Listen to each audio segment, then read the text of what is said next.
আপনার নাম নাসিরউদ্দিন পাটোয়ারি, আপনারা যদি ডোন্ট মাইন্ড, আপনারা ডিম মার, এখন যদি ডিম পাটোয়ারি ভাই বলা নিশ্চয়ই কেউ মানবে না, ডোন্ট মাইন্ড, সরি। তো সেক্ষেত্রে যে কয়টা গম্বুজ, আমি চ্যানেল 24 ডিস্ট্রিক্ট করি, আমি এটা নিয়েও কাজ করি, মানে যে কয়টা গম্বুজ সেই নামে আমরা ডাকতে চাই। বলি যে মানে ধরেন আপনি যে সাংবাদিকতা করেন, এখন যদি আপনাকে হলুদ সাংবাদিক বলা হয়। সামরিক জীবনের ধর্মীয় মূল্যবোধের চর্চা ও ধর্মীয় অনুশাসন মেনে চলার গুরুত্ব অপরিসীম, এমনটাই মন্তব্য করেছেন সেনাবাহিনী প্রধান জেনারেল ওয়াকারুজ্জামান। সামরিক জীবনে ধর্মীয় মূল্যবোধের চর্চা ও ধর্মীয় অনুশাসন মেনে চলার গুরুত্ব অপরিসীম। অস্ত্র প্রশিক্ষণ আর যুদ্ধ কৌশলের পাশাপাশি একজন সেনা সদস্যের ব্যক্তিত্ব গঠনে ধর্মীয় মূল্যবোধ গুরুত্বপূর্ণ, এমন মন্তব্য করেছেন সেনাবাহিনী প্রধান জেনারেল ওয়াকারুজ্জামান। ব্যারিস্টার রুমিন ফারহানাকে জামাত ইসলামীর পক্ষে কাজে লাগানো সম্ভব। দর্শক, আমির জামাতকে একটু দায়িত্ব নিলেই হয়, একটু উদার হলেই হয়। আশা করি তিনি দায়িত্ব নেবেন। ব্যারিস্টার রুমিন ফারহানা সংসদে বলেছেন যে সরকারি দলীয় চিফ হুইপ কিংবা বিরোধী দলের চিফ হুইপ কিংবা হুইপ কেউই তার দায়িত্ব নিতে চান না, তিনি একলা। অতএব তিনি মাননীয় স্পিকারের করুণা কামনা করেছেন। সংসদে দাঁড়িয়ে বিরোধী দলকে তুচ্ছ তাচ্ছিল্য করার এই সংস্কৃতি চালু করেছিল আওয়ামী লীগ। সবচেয়ে বেশি গালি দিত বিএনপিকে, সাথে সাথে আমাদেরকেও একটু রাখতো, ছাড় দিত না। এখন বিএনপিও ওই পুরানো আওয়ামী লীগ যা বলতো সেই পুরানো আমলের কথাগুলো এখন তারাও জপা শুরু করেছে। শহীদ জিয়াউর রহমান, বেগম খালেদা জিয়ার সন্তান, কান খাড়া করে শুনে রাখেন, 70% জনগণের বিপক্ষে গিয়ে দেশের ক্ষমতার মসনদে টিকতে পারবেন না। মনে রাখবেন, জুলাই বিপ্লবের রক্তের উপর প্রতিষ্ঠিত নতুন বাংলাদেশে সুবিধাবাদের রাজনীতি, মুনাফিকের রাজনীতি বাংলার মানুষ সহ্য করবে না। একটা কথাই আছে না যে যেমন কুকুর তেমন মুগুর। আসলে কুকুর অনুযায়ী মুগুরটা যদি সঠিক হয় তাহলে কুকুরটা সাইজ হয়ে যায়। কেন কথাটি বললাম, হয়তো আপনার ভিডিও শুরুতে নাসিরউদ্দিন পাটোয়ারির একটা ছোট্ট ক্লিপস দেখেছেন। সাংবাদিক একদম ভোদাই সেজে গেছে। সাংবাদিক মনে করছিল যে নাসিরউদ্দিনের পাটোয়ারি মনে হয় অন্য কারো মতো, কিন্তু সাংবাদিক তো ভাই বোঝে নাই যে নাসিরউদ্দিনের পাটোয়ারি আসলে একটা মাল, আসলে আলাদা একটা সিজ, আলাদা একটা জিনিস। দর্শক, সাংবাদিক নাসিরউদ্দিনের পাটোয়ারিকে প্রশ্ন করছে। প্রশ্নটা হলো যে আচ্ছা নাসিরউদ্দিনের পাটোয়ারি, আপনার নাম তো নাসিরউদ্দিনের পাটোয়ারি, এই যে আপনাকে মানুষ ডিম নিক্ষেপ করে, যদি আপনাকে ডিম পাটোয়ারি বলে তাহলে এটা কেমন শোনা যায়? তো জায়গার মতোই আসলে জিনিসটা ভরে দিয়েছে নাসিরউদ্দিন পাটোয়ারি। তিনি সাথে সাথে বলেছে, আচ্ছা আপনি কিসে কাজ করেন? তখন তিনি বলতেছে আমি চ্যানেল 24-এ কাজ করি। আরো কয়েকটা চ্যানেলের কথা বলেছে। তখন তিনি বলছে, অর্থাৎ নাসিরউদ্দিন পাটোয়ারি বলতেছে, আচ্ছা আপনাকে যদি মানুষ হলুদ সাংবাদিক বলে তাহলে আপনি কি মনে করবেন? দেখছেন, একদম জায়গা মতো ভরে দিছে না ভাই। সাংবাদিক ভাই এমন একটা জিনিস, দেখবেন আপনারা কিছু কিছু নিউজের নিচে সাংবাদিকদেরকে মানুষ এমনভাবে অপমান অপদস্থ করে যে সাংবাদিকতা এমন একটা পেশা যে হলুদ সাংবাদিক বলে একটা কথা আছে না, যারা একটা দলকে উপরে ওঠানোর জন্য সাপোর্ট করে। সেই একটা দল কোন দল? সেটা যে কোনো দল হতে পারে, কিন্তু তাকে ক্ষমতায় থাকতে হবে। যদি আপনি জামাত ইসলাম ক্ষমতায় থাকে, কিছু হলুদ সাংবাদিক শুধু জামাতকে নিয়েই পড়ে থাকবে। যদি আওয়ামী লীগ ক্ষমতায় থাকে, তারা আওয়ামী লীগকে নিয়েই পড়ে থাকবে। যদি বিএনপি ক্ষমতায় থাকে, তারা বিএনপিকে নিয়েই পড়ে থাকবে। এটা কি বলা হয় হলুদ সাংবাদিক? মানে যে ক্ষমতায় থাকবে, যেই দল ক্ষমতায় আসবে, সরকার গঠন করবে, দেশের ক্ষমতার চেয়ারে বসবে, তাদের গুণগান গাইবে যতদিন তারা ক্ষমতায় থাকবে। একসময় শেখ হাসিনা ক্ষমতায় ছিল, তার গুণগান সকাল বিকাল একদম পূজা করার মতো হলুদ সাংবাদিকরা করত। আবার এখন যখন বিএনপি ক্ষমতায় এসেছে, ঠিক সেই হলুদ সাংবাদিকগুলো এখনো সেই আওয়ামী লীগের আমলে যেমন শেখ হাসিনাকে তেল মর্দন করেছে, এখন আবার বিএনপিকেও তেল মর্দন করতেছে ওই একই সাংবাদিক। তার মানে এগুলোকে বলা হয় হলুদ সাংবাদিক, যেগুলো জোয়ারের পানি যেদিকে, আসলে স্রোতের পানি যেদিকে গড়ে সেদিকেই তারাও গড়ে।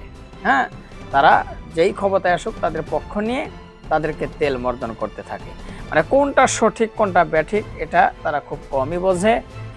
এমন কিছু নিউজ তৈরি করে, যেমন একটা যে দলের ক্ষমতায় থাকবে তার দলের লোক যদি মনে করে অপকর্ম করে, আকাম করে বেড়ায়, তাদের নিউজ করবে না, হেডলাইনগুলো ঠিক সেভাবে দিবে না। কিন্তু বিরোধী দলে যেই থাকবে তাদেরকে মনে করে যে একটা বলা বাস দিয়ে একটা নিউজ করে দিবে। এটাকেই বলা হয় হলুদ সাংবাদিক, যেটা বিগত আওয়ামী লীগের আমল থেকে দেখে আসতেছি, এখনো দেখছি। তো নাসিরউদ্দিন পাটোয়ারিকে ডিম পাটোয়ারি বলতে গেছে ভাই, তো জায়গা মতো কিন্তু সাথে সাথে ভরিয়ে দিচ্ছে। হ্যাঁ, ও আসলে বুঝতে পারে না নাসিরউদ্দিন পাটোয়ারি কি জিনিস। সবাই জানলেও আসলে ওই সাংবাদিকটা হয়তো এখনো ঠিক মতো নাসিরউদ্দিন পাটোয়ারিকে চিনতে পারে নাই। আচ্ছা, এবার আসুন আর একটা বিষয়ে। আমাদের বাংলাদেশের তিনি বর্তমান সেনা প্রধান জনাব ওয়াকারুজ্জামান, তিনি অনেকটাই পরিবর্তন হয়েছে, এতটাই পরিবর্তন হয়েছে এখন যেন মানুষের মনের ভিতরে তিনি জায়গা করে নিয়েছে শুধুমাত্র একটা পরিবর্তনের কারণে। পরিবর্তনটা কি? তার মুখে আগে দাঁড়িয়ে ছিল না, এখন দাঁড়িয়ে আছে। দেখেন নবীর সুন্নতের আসলে একটা জিনিসের কত পাওয়ার, নবীর সুন্নতের ভিতরে কতটা পাওয়ার সেটা এই ওয়াকারুজ্জামান সাহেবের এই দাড়ি রাখাকে কেন্দ্র করে সেটা প্রমাণ করে। তিনি হয়তো হজে গিয়েছিলেন, সেই হজ থেকে ফিরে তিনি দাড়ি রেখেছেন এবং একটা বক্তব্য দিয়েছেন ধর্মের ব্যাপারে, যেটা সবার কাছে ভালো লেগেছে, এবং তিনি যে দাড়িটা রেখে দিয়েছেন এটা সবচেয়ে মানুষের কাছে ভালো লেগেছে। এখন তো একটা দল না ভাই, দুইটা দল বলা বলি শুরু করবে যে ওয়াকারুজ্জামান মনে হয় জামাতি হয়ে যাচ্ছে। হ্যাঁ, ওয়াকারুজ্জামান জামাতি হয়ে যাচ্ছে, হয়তো সে জামাতে যোগদান করছে, তাছাড়া দাড়ি রাখলো কেন? মানে দাড়ি, টুপি, পাঞ্জাবি, জুব্বা, ভালো ভালো কথা বলা, ভালো পথে চলা, মানুষকে ইসলামের পথে ডাকা, মানুষকে ইসলামের পথ দেখানো, এগুলো হলেই মনে করেন যে একটা দল মনে করে তারা জামাত ইসলাম হয়ে গেছে, তারা শিবির হয়ে গেছে, তারা হুজুর হয়ে গেছে। আর জামাত ইসলাম যারা হয়, শিবির যারা হয়, আলেম যারা হয়, হুজুর যারা হয়, অর্থাৎ টুপিওয়ালা দাড়িওয়ালা যারা হয়, তারাই হলো জঙ্গি। তো আসলে যারা জঙ্গি নিধন করে সেই সেনাপ্রধান তিনি এখন কি তাইলে জঙ্গি হতে যাচ্ছে ওই শাহবাগীদের কথা অনুযায়ী? তো দর্শক দেখেন, মুসলমান যারা আমরা, আমাদের তো একদিন না একদিন পৃথিবী ত্যাগ করতেই হবে ভাই, কিন্তু পরকালে কিভাবে থাকবো সেটার সামান যদি গুছিয়ে না নিতে পারেন লাভ হবে না। যখন মানুষ বোঝে তখনই কিন্তু লাইনে আসে। হয়তো সেনাপ্রধান জনাব ওয়াকারুজ্জামান এখন বুঝতে পারছে যে বিদায় নিতে হবে, চিরদিন থাকতে পারবো না, আজীবন কোনো মানুষ এই পৃথিবীতে থাকতে পারে না, কেউ পারবে না, যত ক্ষমতাসীন হোক না কেন, যত পাওয়ার থাক না কেন, কেউ পারে না। সেটাই বুঝতে পেরেছে, তিনি এখন ধর্মের পথে পা বাড়িয়েছে। এটা দেখে তো আমাদের আরো অগ্রসর হওয়া দরকার, তাকে উদ্বুদ্ধ করে অগ্রসর হওয়া দরকার, কিন্তু এটা নিয়েও কিন্তু মানুষ সমালোচনা করে ভাই। তবে স্যালুট আমাদের সেনাপ্রধানকে, তার আগামী দিনের যে কয়দিন বেঁচে থাকে তিনি যেন ইসলামের সাথে লেগে থাকতে পারে এবং ইসলামের পথে যেন থাকতে পারে, যারা ইসলামের পথে কাজ করে তাদের যেন সাহায্য সহযোগিতা করতে পারে, এই দোয়া আমরা তার জন্য করি। যাই হোক, তাছাড়াও অনেক বিষয় রয়েছে আজকের এই এপিসোডের মাধ্যমে, যেটা পুরোপুরি দেখলে আপনারা খোলাসাভাবে জানতে পারবেন বা বুঝতে পারবেন। একটু ধৈর্য সহকারে আপনাদের দেখতে হবে, হ্যাঁ, মনোযোগ সহকারে দেখলে অনেক কিছু জানতে পারবেন। তাহলে কথা কেন, চলুন মূল নিউজে চলে যাই। তার আগে বলি, যারা এখন পর্যন্ত আমাদের চ্যানেলটি সাবস্ক্রাইব করেন প্রতিনিয়ত এই ধরনের গরম গরম খবরগুলো পেতে আমাদের এই চ্যানেলটি সাবস্ক্রাইব করে দিন। হ্যাঁ, যারা করেছেন ধন্যবাদ। চলুন একটা লাইক দিয়ে মূল নিউজে চলে যাই। ব্যারিস্টার রুমিন ফারহানাকে জামাত ইসলামীর পক্ষে কাজে লাগানো সম্ভব। দর্শক, আমিরে জামাতকে একটু দায়িত্ব নিলেই হয়, একটু উদার হলেই হয়। আশা করি তিনি দায়িত্ব নেবেন। ব্যারিস্টার রুমিন ফারহানা সংসদে বলেছেন যে সরকারি দলীয় চিফ হুইপ কিংবা বিরোধী দলের চিফ হুইপ কিংবা হুইপ কেউই তার দায়িত্ব নিতে চান না, তিনি একলা। অতএব তিনি মাননীয় স্পিকারের করুণা কামনা করেছেন। এখন বাংলাদেশের রাজনীতিতে বাইনারি, হয় সরকারি দল নইলে বিরোধী দল, দিস ইজ রিয়ালিটি। এর মাঝে মধ্যমপন্থা বলতে কিছু নেই। রুমিন ফারহানা হয়তো বিরোধী দলীয় বলয়ে অন দি পেপার নেই, অথবা কোনো ভোটিং এর প্রশ্নে আসলে তখন হয়তো বা নেই, কিন্তু রুমিন ফারহানার যে কার্যক্রম, যে কথাবার্তা, যে অ্যাক্টিভিজম, এটা পুরোপুরি বিরোধী দলের বলয়ে যায় এবং সরকারি দলের বিরুদ্ধে যায়। রুমিন ফারহানা টক শোতে যে কথা বলেন কিংবা সংসদে যে বক্তব্য দেন, এগুলো সবকিছুই সরকারের বিরুদ্ধে যায়। এবং রুমিন ফারহানা যতটা স্মার্টলি, যতটা সুন্দরভাবে সরকারের বিরুদ্ধে সংসদে বক্তব্য দিতে পারেন কিংবা টক শোতে বলতে পারেন, এত সুন্দরভাবে জামাতের কোনো নেতা কিংবা নেত্রী বলতে পারে না। হ্যাঁ, জামাতের মাধ্যমে মমতাজরা তৈরি হচ্ছে, ভবিষ্যতে পারবেন, কিন্তু রুমিন ফারহানা যেহেতু পুরনো অভিজ্ঞ, তিনি আরো একবার সংসদে ছিলেন এবং তিনি বাকপটু, অতএব তার পারফরমেন্স ডেফিনেটলি ভালো। কিন্তু জামাত ইসলামের সাথে আনুষ্ঠানিকভাবে জোটে থাকবেন বা বিরোধী দলের বলয় থাকবেন বা তার যে ইন্ডিপেন্ডেন্ট যে আসনটা ওইটা জামাতকে দিবেন, যার ফলে জামাত জোটেরটা বাড়বে, এরকম কোনো হিসাব নিকাশে তিনি এখন পর্যন্ত যাননি। কিন্তু এখানে প্রথমে যে বিষয়টা আপনাকে বুঝতে হবে দর্শক, যে সরকারি দলীয় চিফ হুইপ বা বিরোধী দলের চিফ হুইপ কিংবা হুইপ কেউই তার দায়িত্ব নিতে চান না। এর অর্থ কি? এর অর্থ হচ্ছে সংসদে কে বক্তব্য দিবে, কখন দিবে, কোন নোটিশ কে উত্থাপন করবে এবং কার জন্য কত মিনিট সময় বরাদ্দ থাকবে, এগুলো এই তালিকাটা দেন হুইপ বৃন্দ, তারা কাজ করে চিফ হুইপের কাছে দেন, চিফ হুইপ স্পিকারের কাছে দেন, সেই অনুযায়ী স্পিকার সময় দেন। তবে হ্যাঁ, এগুলোতে বাড়ানো কমানোর বিশেষ অধিকার বা ক্ষমতা স্পিকারের আছে, কিন্তু মূল তালিকাটা হুইপ বৃন্দ তৈরি করে চিফ হুইপের কাছে দেন এবং চিফ হুইপ হোক সরকারি দলেরটা সরকারি দলের চিফ হুইপ দেন আর বিরোধী দলেরটা বিরোধী দলের চিফ হুইপ দেন। এখন এখানে একটা বিষয়, যে এনসিপির সাথে ওইরকম ভালো সম্পর্ক ব্যারিস্টার রুমিন ফারহানার নেই। কেন নেই? কারণ বিরোধী দলীয় চিফ হুইপ তো এনসিপির, এনসিপি প্রধান নাহিদ ইসলাম চিফ হুইপ, তিনি চাইলে কিন্তু রুমিন ফারহানার জন্য আলাদা ব্যবস্থাপনা করতে পারেন বা স্পিকারের কাছে তালিকা দিতে পারেন, কিন্তু তিনিও দেন না। তো এই জায়গাটায় রুমিন ফারহানা যে রাজনীতি করছে, এই রাজনীতি ফিউচার নেই। তিনি আজকে ইন্ডিপেন্ডেন্ট জিতেছেন, কিন্তু জোরালো ভয়েস কিংবা তার ভয়েসকে স্ট্রেনথেন করা বা এই যে সংসদে বেশি সুযোগ পাওয়া, তার পারফরমেন্সকে আরো ভালোভাবে শো করা, এতে বিরোধী দল হেল্প লাগবে। যদিও আমিরে জামাত তার পাশে আগেও দাঁড়িয়েছেন, যেমন রুমিন ফারহানাকে কেউ কোনো কটূক্তি করলে অথবা অশ্লীল অঙ্গভঙ্গিমা করেছিল বিএনপির কিছু এমপিরা রুমিন ফারহানা বক্তব্য দেওয়ার সময়, তখন কিন্তু আমিরে জামাত প্রতিবাদ করেছিলেন। এর মানে রুমিন ফারহানার পাশে ন্যায়সঙ্গতভাবে জামাতের আমির আগেই দাঁড়িয়েছেন। কিন্তু টাইম ম্যানেজমেন্ট আরো নানান বিষয় আছে, রাজনীতি এত সরল নয়, একটা বলয় লাগে। এমনকি রাজনীতি এতটা জটিল এবং কমপ্লেক্স, জামাত ইসলামী রাজনীতিও আপনি একদম সেই যুগার নেই এখন, যেহেতু প্রধান বিরোধী দল হয়েছে। আপনি আল্লাহ সন্তুষ্টির জন্য এককভাবে আপনি রাজনীতি করবেন তা না, আপনার একটা বলয় লাগবে। আপনি যদি রাজনীতি শাইন করতে চান, এগোতে চান, আপনার যে কোনো একটা গ্রুপ ধরতে হবে যে আপনাকে সামনে টান দিয়ে এগোবে। নইলে আপনি জাস্ট সিম্পল রোকন ওইখানে করে থাকবেন, আপনার যোগ্যতা থাকলেও। বিশেষ করে বড় শাখাগুলোতে এটা অনিবার্য। এজন্য রাজনীতিতে একটা বলয়, একটা গ্রুপ ছাড়া ওঠা যায় না। এমনকি এই যে অ্যাক্টিভিজম করা, আমি ফ্র্যাঙ্কলি বলি, এই রিয়ালিটি মানতে হবে, এবং এই রিয়ালিটির মধ্যে নেগেটিভ দিক আছে, তাকওয়া পরিপন্থী বিষয় আছে। এগুলো অ্যাটলিস্ট আমাদেরকে জানতে হবে, জানলে এগুলো সমাধানে সহজ হয় কিংবা সঠিক বিষয়টা আমরা পিক করতে পারি। আপনি জাস্ট অ্যাক্টিভিজম করবেন, স্বাধীন অ্যাক্টিভিজম, সেখানেও কোনো না কোনো একটা গ্রুপের সাথে আপনার সম্পর্ক রাখতে হয়, নইলে আপনি এই কাজও করতে পারবেন না। আপনি সাংবাদিকতা করবেন, কোনো না কোনো গ্রুপের সাথে আপনার একটা সম্পর্ক রাখতে হয়, নইলে আপনি তথ্য পাবেন না। জাস্ট আপনি পেশাদার সাংবাদিক, কাটা লাইনে কারোর সাথে যোগাযোগ করেন, আপনি কিছুই না। কাউকে না কাউকে আপনাকে একটু চা কফি খাওয়ানো লাগবে, নইলে আপনার কোনো ভ্যালু নেই, আপনার কোনো অবস্থান নেই। এটা আমাদের সামগ্রিক মানবিক দুর্বলতা এবং রাজনীতির রিয়ালিটি হয়ে উঠেছে। তবে একটা তাকওয়া ভিত্তিক সংগঠনের ক্ষেত্রে এটা অশনি সংকেত, বাট দিস ইজ রিয়ালিটি, এটা আছে এবং এটা বাড়ছে এবং সামনে আরো বাড়বে বলে মনে হচ্ছে গতি প্রকৃতি দেখে। তো এগুলো একটা দলিল যে রুমিন ফারহানা একা বেশি দিন রাজনীতি করতে পারবেন না। তবে হ্যাঁ, এটা লাভ ক্ষতির হিসাব নিকাশ আছে। তিনি জামাত জোটে, জামাত বলে আসবে, জামাতের পক্ষে তাকে কাজে লাগানো, তাকে সুযোগ সুবিধা দিতে হবে, তাকে ফ্লোর দিতে হবে, তাকে বিরোধী দলের মধ্যে যেসব বিষয় টিষয় আছে, যেসব সুযোগ সুবিধা আছে, এগুলো কোনো একটা কিছু অফার করতে হবে। এগুলো যদি করা হয়, তার সিট প্রয়োজনে সামনের দিকে নিয়ে যেতে হবে। এগুলো করা গেলে তাকে কাজে লাগানো সম্ভব। এবং রুমিন ফারহানাকে কাজে লাগানোটা কোনোভাবে তাকে সুযোগ, রাজনীতি এটা ফর দ্য টাইমিং। এই যে জোট আজকে আছে কালকে না, এরকম তার সাথে একটা ইন্ডিপেন্ডেন্ট রুমিন ফারহানার সাথে জোট টাইপের কোনো একটা নেগোসিয়েশনে জামাত যদি যেতে পারে, এটা জামাতের জন্য ভালো। কারণ জামাতের পারফরমেন্স অত্যন্ত দুর্বল, এরকম পড়াশোনা জানা লোক খুব কম পার্লামেন্টে, আবার পড়াশোনা জানলেও কথা বলতে পারেন এই ধরনের লোক আরো কম।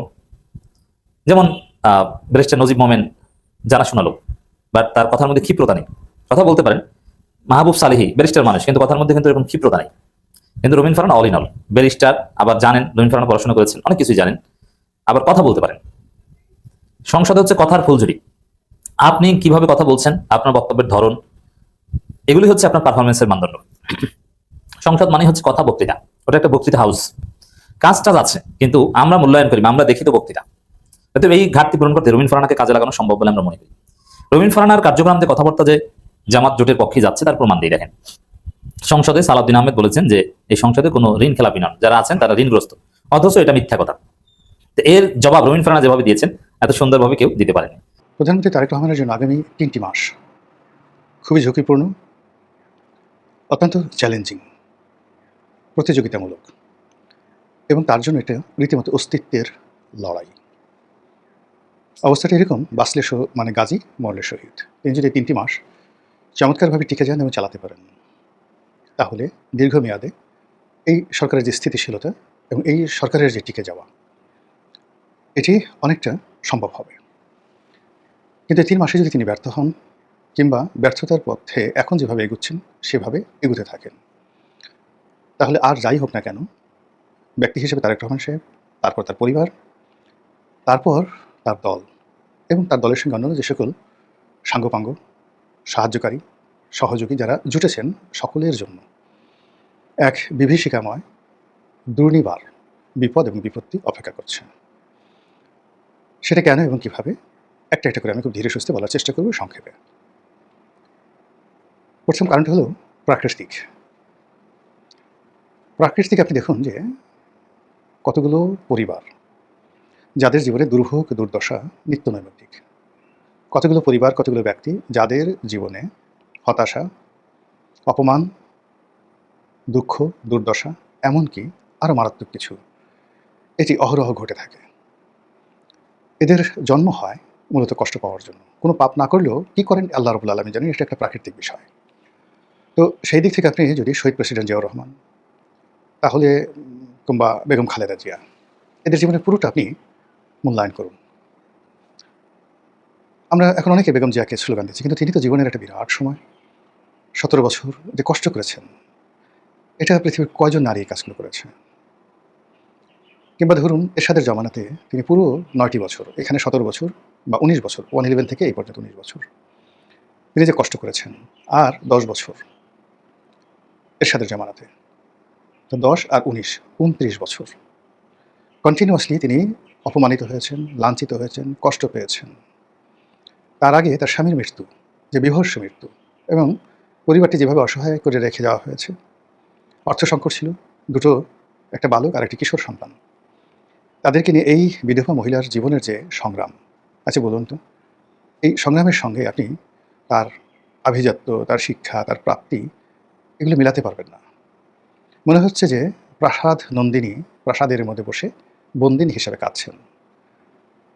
ওনার কষ্টগুলো, ওনার বেদনাগুলো যদি একত্রে করে দেওয়া হয়, এই কষ্ট আপনি রাস্তার যে একজন মুটে আছে, মজুর আছে, যিনি ইটের ভাটায় কাজ করেন আর সেই ইটের চুল্লির পাশে ঘুমিয়ে যান না খেয়ে, তাকে যদি বলা হয় তুমি কষ্টগুলো নাও, কষ্টগুলো নেওয়ার পরে প্রধানমন্ত্রীর চেয়ারে বসো, রাজি হবেন না। এরপরে আসেন জিয়াউর রহমান সাহেব, সব কথা বাদ দেন। তিনি খালেদ মোশাররফের জমানাতে গ্রেপ্তার হলেন। ওই সময়টি তার বন্দি জীবন। পরবর্তীতে ক্ষমতা আরোহণ করার পরে আনুমানিক প্রায় 100-র মতো কু হয়েছে, গোপন এবং প্রকাশ্যে। এর মধ্যে অন্তত 40টি কু তিনি দমন করেছেন। এর প্রতিটা সময় এই খবর যখন আসছে, তার হৃদয় এবং মন মানসিকতার মধ্যে যে ভয়, আতঙ্ক, ঘৃণা, অনিশ্চয়তা তৈরি হয়েছে। এ জীবন কারো কাম্য নয়।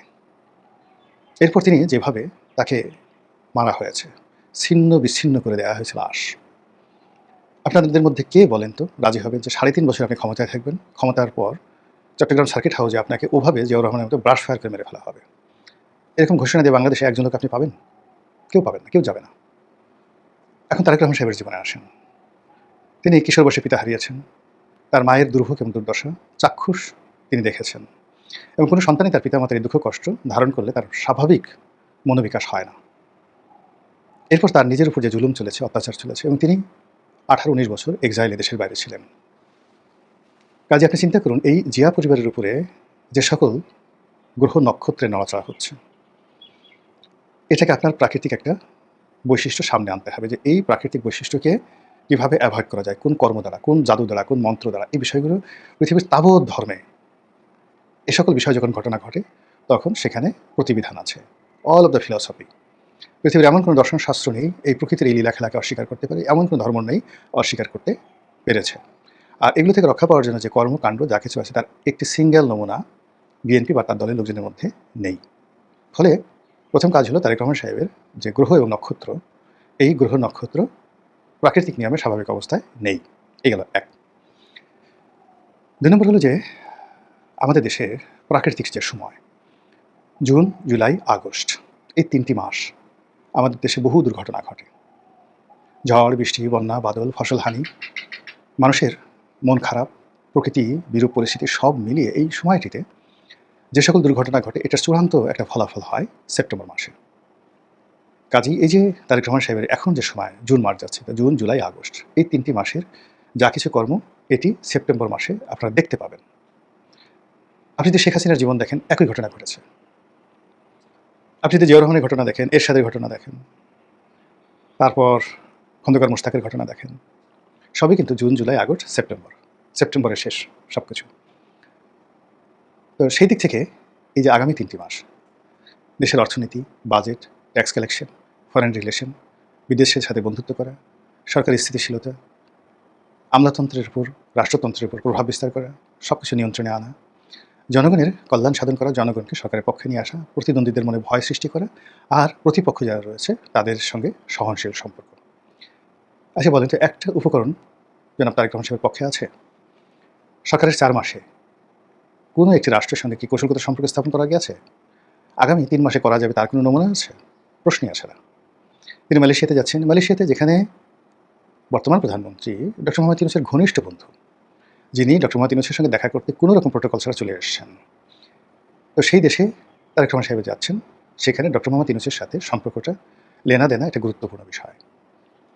2 নম্বর হলো যে 2001 থেকে 2006 সালে যখন তারেক রহমান সাহেব ক্ষমতাধর ছিলেন, তখন মালয়েশিয়াতে তার বিনিয়োগ নিয়ে, তার অর্থ নিয়ে নানা রকম কথাবার্তা ছিল। বিএনপির অনেক প্রভাবশালী নেতা মালয়েশিয়াতে সেকেন্ড হোম করেছিলেন। মালয়েশিয়াতে বাংলাদেশিদের, সেটা বিএনপি হোক, আওয়ামী লীগ হোক, তাদের ফান্ড ট্রান্সফার করা, থাকা, ব্যবসা বাণিজ্য করা, সম্পত্তি ক্রয় করা, এটা একটা স্বর্গরাজ্য। আরাফাত রহমান কোকো সেখানে ছিলেন, তার স্ত্রী এবং সন্তানেরা সেখানেই লালিত পালিত হয়েছেন এবং এখনও সম্ভবত সেখানেই আছেন। তো সেই মালয়েশিয়াতে তিনি যাচ্ছেন, সেটি কি তার ব্যক্তিগত সফর, রাষ্ট্রীয় সফর, লোক দেখানো সফর, নাকি ডক্টর মোহাম্মদ ইউনূসের বন্ধুর সঙ্গে যে কোনো একটা সমঝোতা বোঝাপড়া? এর কারণ হলো ডক্টর মোহাম্মদ ইউনূস এই মালয়েশিয়াকে টার্গেট করেই একটি ম্যান পাওয়ার লাইসেন্স করেছিলেন। তো সেই ম্যান পাওয়ার লাইসেন্সটি এখনও বহাল আছে, কিন্তু ইউনূস সাহেবের ক্ষমতায় চলে যাওয়ার পর মালয়েশিয়াতে একটা লোকও পাঠানো যাচ্ছে না, এখনও পর্যন্ত সেটি অ্যাপ্রুভ করেনি। তো মালয়েশিয়াতে যদি লোক পাঠাতে হয়, তাহলে কি আনোয়ার ইব্রাহিম প্রধানমন্ত্রী, তার কোনো অনুরোধ আছে, নির্দেশনা আছে, সাজেশন আছে ইউনূসের ব্যাপারে? সেটা কীভাবে যেন তারেক রহমান সাহেব সামঞ্জস্য করবেন, এবং সেখান থেকে তিনি সরাসরি যাবেন বেইজিংয়ে।